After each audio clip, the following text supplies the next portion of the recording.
नमस्कार दोस्तों, मैं Abhishek Yadav सोराले music class channel में आपका तहे दिल से स्वागत करता हूं। मैंने आपकी तीन क्लास KVS PRT म्यूज़िक की मैं ले चुका हूं। अब ये चौथी क्लास है।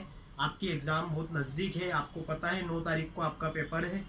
ठीक है, तो आज हमारा सबसे महत्वपूर्ण टॉपिक है, वो है शुद्ध स्वरों की आंदोलन संख्या और श्रुतियों का वर्णन, 22 श्रुतियाँ।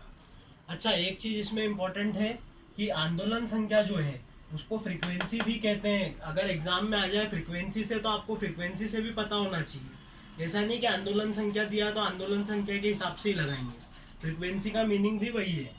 अब हम बात करते हैं कि तीनों ग्रंथकारों ने अलग अलग फ्रीक्वेंसियाँ बताई है। सबसे पहले श्रीनिवास जी का जो ग्रंथ है वो है राग तत्व विबोध, ठीक है, भाटखंडे जी और फिर पाश्चात्य।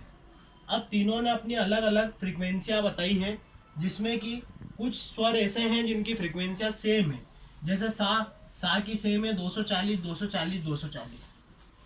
दोस्तों, हम इसको ऐसे याद कर सकते हैं कि सा की अगर 240 है तो तार सप्तक उसका डबल हो जाएगा यानी 480, और अति तार उसका डबल हो जाएगा यानी 960। और रे की भी यहाँ पे फ्रीक्वेंसी सेम है 270 270 270।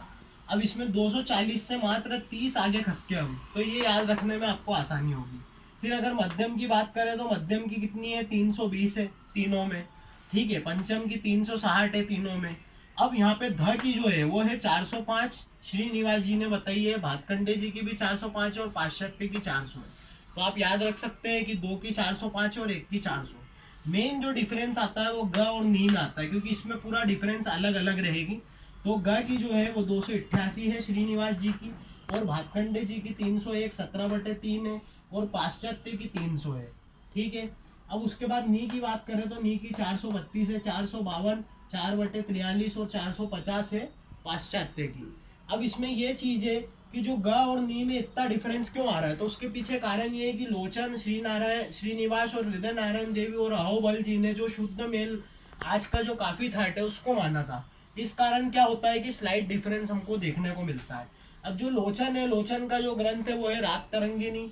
श्रीनिवास का मैंने बता ही दिया आपको। हृदय नारायण देव जी का है हृदय प्रकाश और हृदय कौतुक, और अहोबल जी का भी एक ग्रंथ है जो मुझे अभी याद नहीं आ रहा है, मैं आपको अगले वीडियो में या तो बता दूंगा। तो अहोबल जी ने भी एक ग्रंथ लिखा था।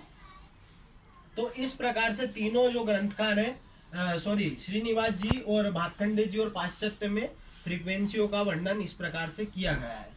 अब अगर हम श्रुतियों की बात करें, सबसे पहले 22 श्रुतियाँ, ये भी बहुत महत्वपूर्ण टॉपिक है। इससे बहुत सारे क्वेश्चन बनते हैं आपके। श्रुतियों की बात करें तो सा म और प, ये चतुश्रुति के 4 श्रुतियां वाला को सा म प जो होता है वो 4 श्रुति में आता है। और रे और ध जो है वो त्रिश्रुति के, मतलब इनकी कितनी 3-3 श्रुतियां हैं। और ग और नि द्विश्रुति के, जो कि इनकी 2-2 श्रुतियां हैं। ये याद करने के लिए बहुत इंपॉर्टेंट है, क्योंकि 4 श्रुतियां इनकी है, 3 श्रुतियां इनकी और 2 श्रुतियां इनकी, और ये पूछा जाता है एग्जाम में, बहुत इंपॉर्टेंट है।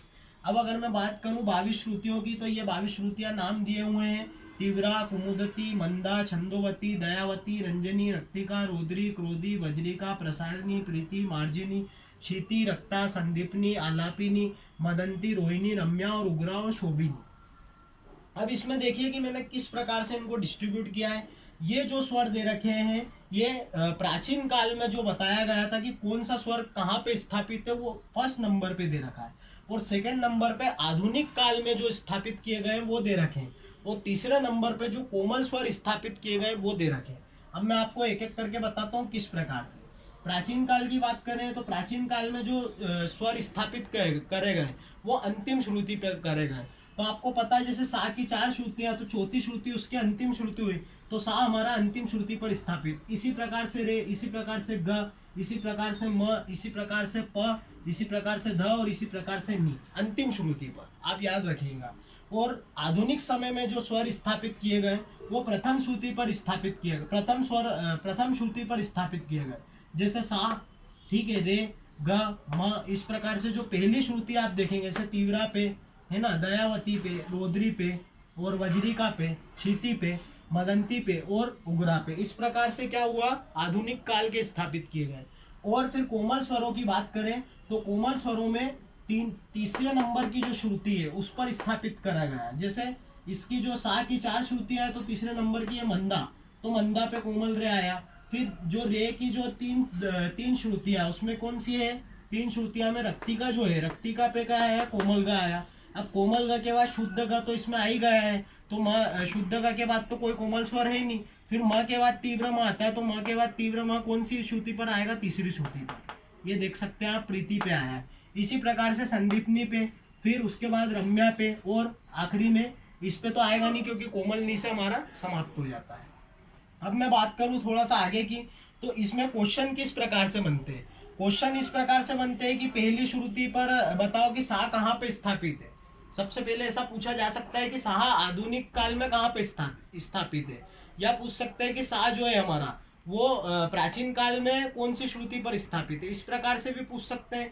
या पूछ सकते हैं कि प्राचीन काल में स्वर कौन सी श्रुति पर स्थापित रहते हैं, ठीक है, आधुनिक काल में कौन सी श्रुति पर। और अच्छा एक चीज और, प्राचीन काल और मध्य काल में एक जैसा ही मामला है, गड़बड़ी मत करिएगा। प्राचीन काल और मध्य काल भी आ जाए तो उसमें यही अपने को बताना है कि जो अंतिम श्रुति है उस पर ही स्वर स्थापित होंगे।